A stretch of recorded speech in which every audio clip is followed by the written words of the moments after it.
Bom dia, eu sou Mariana, assessora do deputado, e hoje eu vou trazer aqui uma análise geral sobre PIB, Imposto, Consumo, Gasto e Investimento de 2010 a 2016.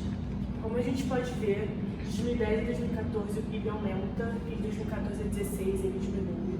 Os impostos, de 2010 a 2013 ele aumenta e depois, de 2013 a 2016 ele também diminui.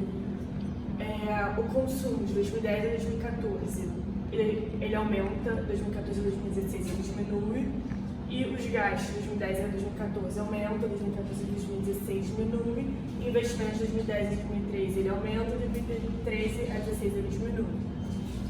A gente pode ver que de 2010 a 2014 e 2013 todas as variáveis aumentam e todas as variáveis elas diminuem no média de 2014, 2013 até 2016. Meu nome é Eduarda Bastos, eu sou uma das assessoras do deputado federal e eu vim fazer uma análise da taxa de participação e da taxa de desemprego entre os anos de 2012 até meados de 2019. A taxa de participação da força de trabalho, eu estou com a tabela aqui, de 2012 até meados de 2014 ficou mais ou menos ali na casa dos 61%. De 2014 até o início de 2015 caiu, foi para 60,9%, caiu bem pouco. De 2015 até 2019, início de 2019, foi para 61, variando muito pouco, e no início de 2019 até o fim de 2019 foi para 62. Já a taxa de desemprego ficou entre o início de 2012 e o final de 2012 ficou entre 7. No final de 2012 para o início de 2013 foi para 6 e depois ficou oscilando entre 7 e 8 até 2013. Depois cai de novo até 2014 com 6%. Sobe novamente de 2014 até o final de 2014 para 7, depois fica entre 6 e 7. De 2015 até 2017 sobe substancialmente de 7 para 8, para 9, para 10, para 11, 12, 13. Ficou entre as maiores taxas, 13% de desocupação.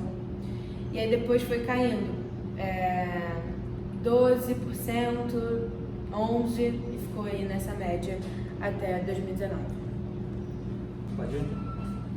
Oi, meu nome é João Pedro e eu sou um dos assessores do deputado federal e eu vim aqui explicar todas as equações que a gente precisou utilizar para esse estudo. Eu vou começar com a equação da função do consumo. A gente tem que o consumo é igual a C0 mais Czinho vezes Y menos D. O que é esse C0? Esse C0 aqui é o consumo autônomo. O que isso significa? Não tem nada multiplicado esse C0. Isso significa que mesmo se as pessoas não tiverem renda, elas vão consumir, porque elas têm patrimônios, então elas conseguem consumir mesmo sem renda. E se elas conseguem consumir mesmo sem renda, essa parte aqui da nossa equação seria a nossa renda disponível para finalizar a nossa função consumo. Lembrando que esse Czinho aqui, ele é a propensão marginal, tá? E ele varia entre 0 e 1, que é esse Czinho daqui, não confundir esses dois Cs. Já expliquei a renda disponível e a outra equação que a gente tem também nesse estudo é o multiplicador dos gastos do governo. O que essa equação está nos dizendo? Eu posso te dar um exemplo prático. Se o nosso Czinho for igual a 0,8, a gente tem o que? O nosso ΔY vai ser igual a 1 sobre 1 menos 0,8. E eu estou supondo também que a variação de G vai ser sempre 1, porque a gente quer saber a cada real gasto a mais pelo governo quanto que vai variar a renda. Então, o C sendo 0,8 e o ΔG sendo 1, o nosso ΔY vai ser igual a 5. Tá? Então o que isso significa? Uma variação de R$1 dos gastos, a renda da população aumenta em 5. E a gente tem outra equação também, que é a equação do multiplicador dos impostos, que conta basicamente a mesma história dos multiplicadores dos gastos, só que ela é uma equação um pouco diferente. Vamos supor que o governo ele aumente o imposto em R$1, a gente quer saber o quanto afeta a renda da população por essa equação. E esse sinal de menos aqui na frente da nossa fração é super importante, porque ele mostra a variação de renda. Se o imposto subir, a renda disponível ela meio que diminui, porque o governo está tomando mais dinheiro da população, então assim eles consomem menos. Por isso esse sinal de menos. A gente tem também a equação que dita a curva LM, a gente iguala a oferta de moeda com a demanda de moeda, e a curva LM ela dita todas as combinações possíveis entre R e Y que equilibram o mercado monetário. A gente também tem a curva IS, que ela é explicada por essa equação que a gente conhece muito bem, que é basicamente Y igual a C mais I mais G, lembrando que Y é renda. E o C, ele depende de Y e T, como a gente viu aqui em cima, que é renda disponível. O I depende da taxa de juros, porque ele depende da taxa de juros. O I e o R têm uma relação inversa, ou seja, quanto maior o I, menor o R, e quanto maior o I, menor o R. É isso. E o G é constante. O G não depende de nenhuma equação. Isso dita por VS, que são todas as combinações possíveis entre R e Y que equilibram o mercado de bens e serviços. Bom, então agora eu vou dar alguns exemplos práticos, exemplos reais de dados do Brasil, que constam aqui nessa tabela, porque não necessariamente todos os princípios dados em sala de aula se adequam à realidade. Então, de acordo com essas equações aqui que o nosso assessor mostrou, a gente pode ver como, por exemplo, aqui de 2011 para 2012, por exemplo, em que os impostos diminuíram. Como os impostos diminuem, consequentemente o consumo aumenta. Por quê?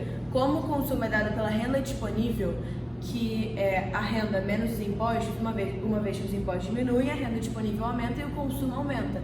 Então as pessoas demandam mais moeda para poder fazer transações. Segura, corta. Ademais, a gente pode fazer uma relação aqui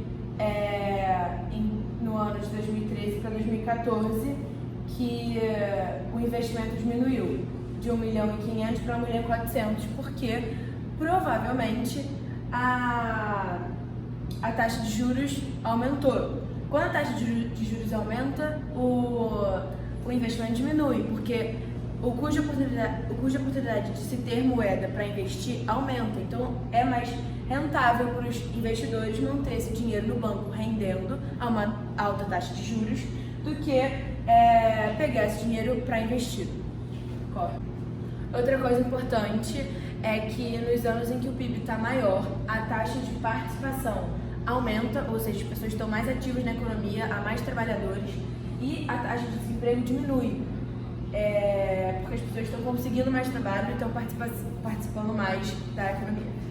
Nós três, assessores do deputado federal, a gente queria propor 3 perguntas para o ministro, e dentre elas a gente queria uma resposta de como que ele pretende fazer para retomar o crescimento do PIB, uma vez que ele estava crescendo substancialmente anterior a 2013, 2012, quando houve a recessão e o PIB diminuiu drasticamente, e depois ele voltou a subir, mas muito pouco.